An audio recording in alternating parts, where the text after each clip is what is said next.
first of all, you've probably all seen a skeleton of the foot, and you realize how many little bones that are in there, okay?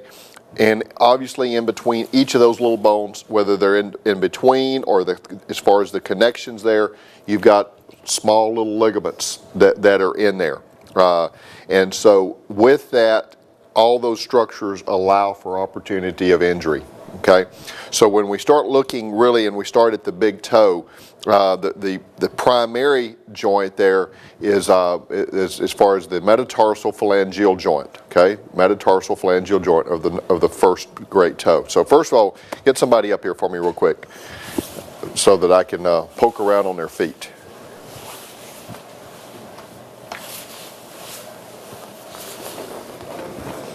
Okay, when we talk about the metatarsal phalangeal joint of the great toe, you're talking about this joint right here, okay? And a turf toe mechanism is a hyperflexion, okay, a hyperflexion of this joint, okay? Or in other words, the toe gets pulled back, kind of in that position. Now, it's called a turf toe, but it can happen, and it happens all the time on grass as well. So it's not just isolated and limited to turf or court. Okay, many times the athletes up on their balls of their feet, their toe is kind of in this flexed position, and then what'll happen, or I'm sorry, in an extended position, it's a hyperextension. Take that back, scratch that. Hyperextension of the great toe. When that gets pulled back, they're up on the balls of their feet, something falls on the back of their foot, somebody does, and then this toe gets really pulled back. Okay, like that, into a hyperextended phase. Okay, and so when we look at that, that's kind of the injury that occurs there. Now, obviously, I'm not going to spend a whole lot of time as far as on the other toes or the phalanges here with those. There's not a whole lot you can do for those. You X-ray, document that there's a fracture there. Typically, you take them, buddy tape them together, and they're going to heal back. You know, most of our toes are crooked, a little crooked anyway, and you know, it's just the healing of the toe will happen. It's painful. It's painful to ambulate, painful to run on, but it's something that most people really can kind of deal with, particularly after about a week or two, in regards to that. So basically, that's kind of dealing with the toe.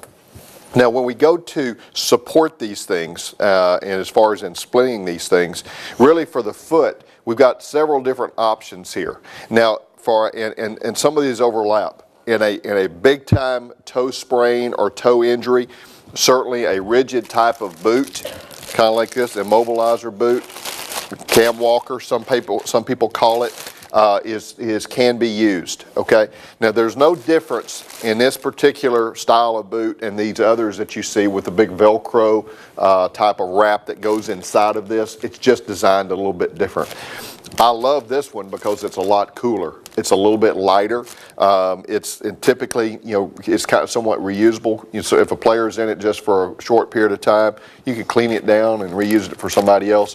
Whereas if those with the liners, typically once one person uses it for a little bit after they sweat in it, particularly in our climate, nobody else wants it, and it's just tossed. So anyway, this is one option. So if you've got a major turf injury or turf toe injury or anything like that, certainly putting them in something like this is perfect.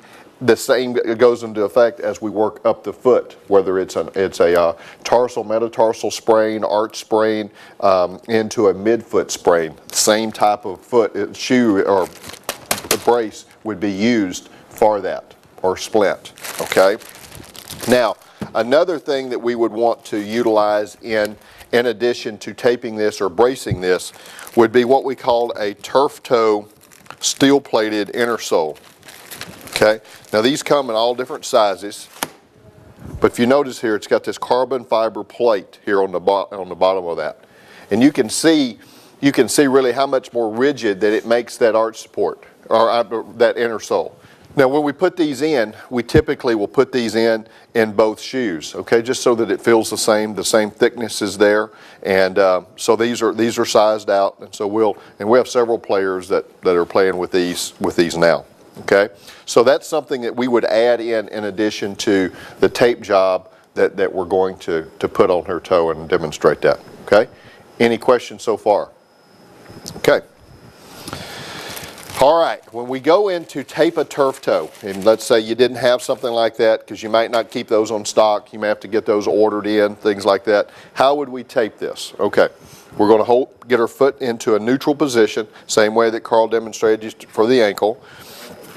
And then what we're going to do is just take our underwrap. We don't, unless we're taping her ankle, we don't have to go around her ankle and that sort of thing. We just kind of go around the toe and the foot. We're just going to lay the underwrap on.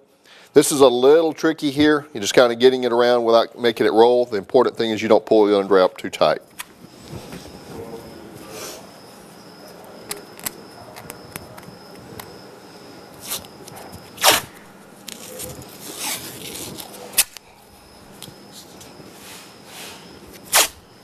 All we're doing here is just putting on a couple of base strips.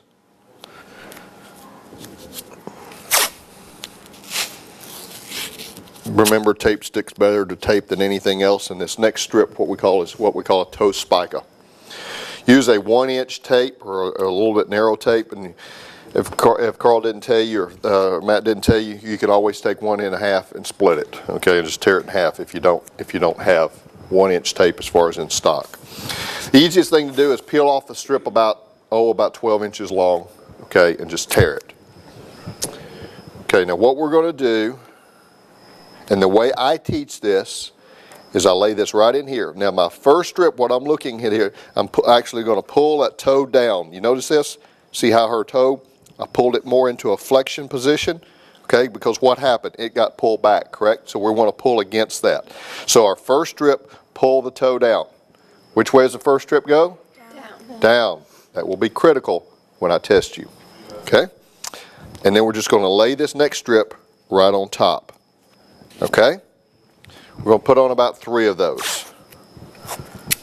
We're going to try to lap them over a little bit if we can, just to kind of support that a little bit more. Again, first strip, down.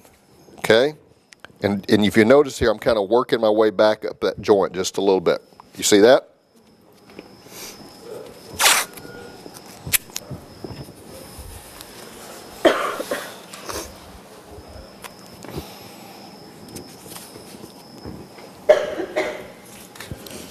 Okay, that's 3 spicas on the toe. And then what I'm going to do is come back and put on what we call our C-strips. Okay, the C-strip is just going to add some additional support to that joint. And I'm just going to come around just like that. Notice I don't run a complete strip around my foot. The reason that is I want to make sure I don't get this too tight over here on this 5th metatarsal area. Okay, that's really an easy pinch spot. That's not very comfortable right there, is it? Okay, and it's really easy to get tight, so therefore you just want to run your C-strip around, kind of right around that joint.